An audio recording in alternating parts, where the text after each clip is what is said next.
कर गए। नरेंद्र जी अब तक नहीं आए। फोन पर तो मिलने की बड़ी जल्दी दिखा रहे थे। मैं आ गया मैडम। आप नरेंद्र जी हैं? जी हाँ। बैठिए ना। नहीं, मैं यही पे थी। अरे प्लीज बैठिए, बैठकर आराम से बातें करते हैं। बताइए क्या लेंगे आप, ठंडा गरम? मैं तो फटाफट तलाक लूंगा। पर क्यों? कि मैं मेरी सास को और बर्दाश्त नहीं कर सकता। आप सास को बर्दाश्त नहीं कर सकते, इसमें आपकी बीवी का क्या दोष है? आपने चिंगम देखी? हाँ? अगर वो आपकी बालों में लग जाए, क्या वो आसन से छूट जाती है? बिल्कुल नहीं, इनफैक्ट बेवजह ही वहाँ के बाल काटने पड़ जाते हैं। लेकिन उसमें बालों का क्या दोष? वो तो बेचारे पद्मावती से पद्मावत बन जाते हैं।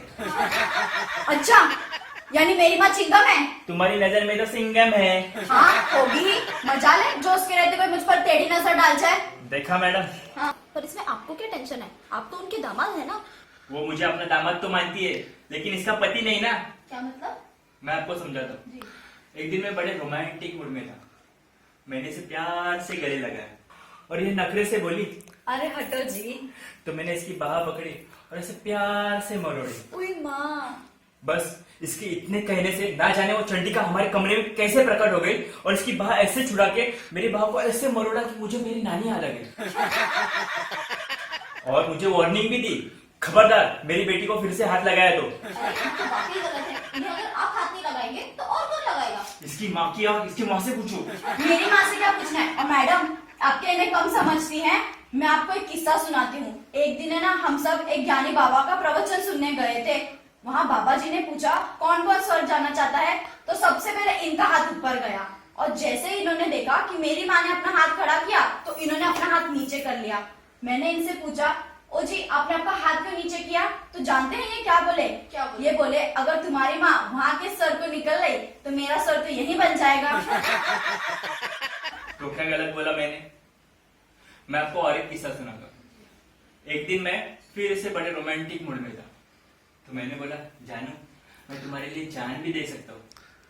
बस इतना कहते दरवाजे के बाहर वो कान लगाकर खड़ी हुई उसकी माँ चिल्लाकर बोली, अरे इस पे जान देने वाली की तो लाइन लगी हुई है, दम में तो इसके साथ झीके दिखा। आपकी सास तो वाकई बड़ी खतरनाक है। ओ मैडम, आप इनकी फालतू बातें सुनकर ना मेरी माँ को ललिता पवार मत समझिए। सारी खोट इनमें ही है। हा? मुझ में खोट है?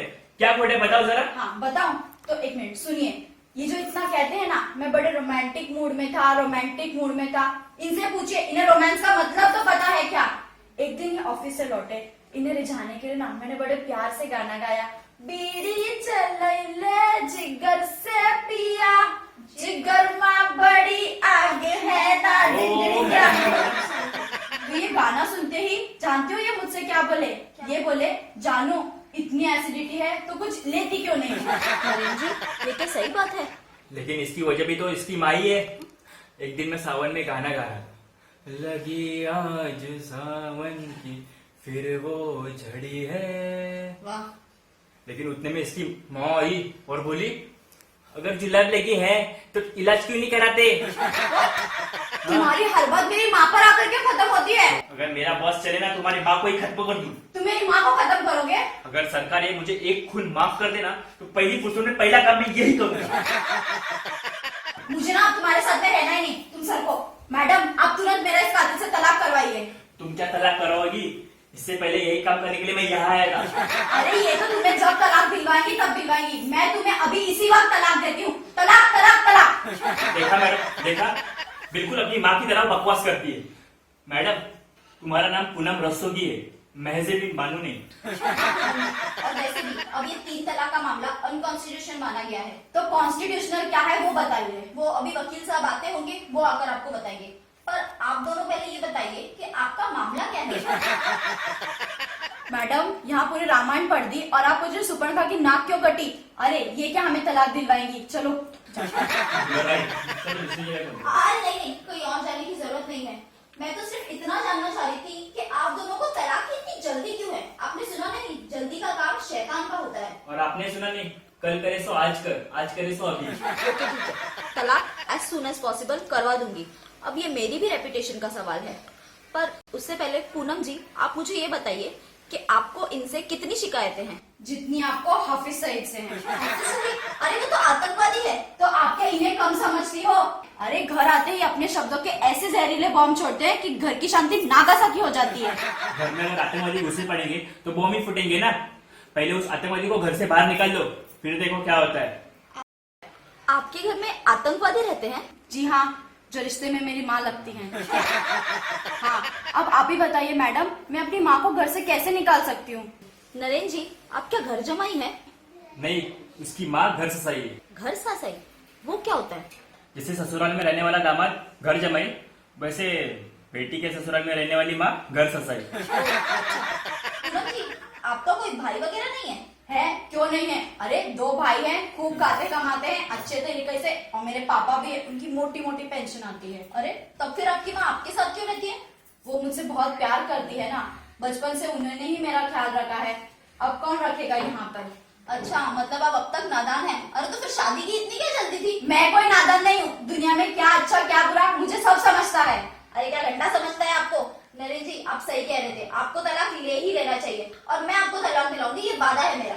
ओ मैडम, आप ना हमारी गृहस्थी को तोड़ने की कोशिश मत कीजिए, वरना मैं आपका सर फोड़ दूंगी। और आपने अगर दोबारा मुझसे ऐसी बात की ना तो मैं आपको अंदर करवा दूंगी, और नरेंद्र जी मेरी तरफ से गवाही देंगे। क्या तुम गवाही दोगे मेरे खिलाफ? क्यों नहीं देंगे? वैसे भी तुम्हारा अब इनके साथ रिश्ता ही क्या बचा है? काश कि तुमने कभी इनके लिए करवा चौथ के व्रत किए होते। अरे हर साल करती हूँ। हर साल करती हो? काश ही कभी इन्हें अपने दिल से प्यार किया होता। दिल से क्या, अपने जानो जिगर से प्यार करती हूँ। मजा नहीं जो इनके अलावा किसी और का ख्याल भी मन में आ जाए। पर इस प्यार का फायदा ही क्या, जो अपने पति का अपमान किसी और के सामने बर्दाश्त कर जाए? मैंने कब इनका अपमान बर्दाश्त किया? अच्छा, तो आप इनका अपमान बर्दाश्त नहीं कर सकती, इनसे खूब प्यार भी करती हैं, और इन्हें जन्मों जन्मों तक पाना भी चाहती है। जी हाँ। पर ये तो ऐसा नहीं चाहते। ये क्या इनका बाप भी चाहेगा? अरे जबरदस्ती है क्या तेरी? अभी तो तुमने तलाक तलाक बोल के तलाक दे दिया।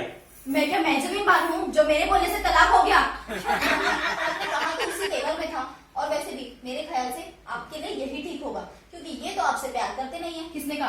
तुमने कहा? तुमने कहा? बिल्कुल नहीं, अगर ऐसा होता तो परसों तुम्हारे लिए थोड़ी ना नेकलेस लाता। हाँ वो भी है।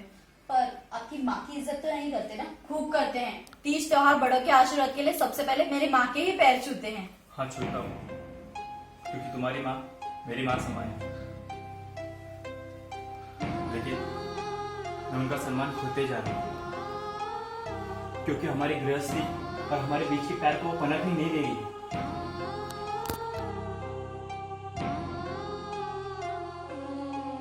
पूनम जी, इनकी प्रॉब्लम को सिर्फ इनकी नहीं, अपनी मानकर समझने की कोशिश कीजिए। अब दोनों के बीच में प्यार है, फिर भी तकरार है।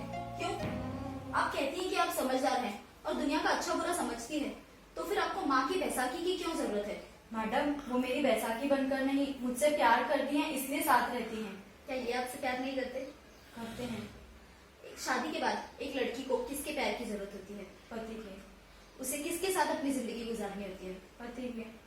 पति पत्नी के रिश्ते की बुनियाद क्या होती है? मीठी नोकझोंक, प्यार का प्यार और भरोसा। क्या आपकी माँ के रहते ये सब कुछ हो पा रहा है? पूनम जी, आप समझदार हैं तो इस बात को समझिए, अगर नींव कच्ची रह गई तो प्यार का मंदिर कभी नहीं बन पाएगा। बाकी आप खुद समझदार हैं, मैं देखती हूँ वकील साहब कहाँ पहुंचे। लीजिए, उनका कॉल आ गया। हेलो वकील साहब, अच्छा आप ट्रैफिक में फंसे हैं, 10-15 मिनट और लगेंगी। मैडम, वकील साहब से मना कर दीजिए, हम भी जल्दी में हैं, हमें स्टेशन जाना है। स्टेशन है कि माँ की कानपुर विदाई के लिए। सच? हाँ। ओके वकील साहब, अब आपकी जरूरत नहीं है, फिर कभी और मुलाकात होगी। जी जी, thank you very much, bye. Madam, मैं तेरा रिश्ता छुड़वाने आया था, पर आपने हम दोनों को अटूट रिश्ते में बांध दिया। All the best. Thank you.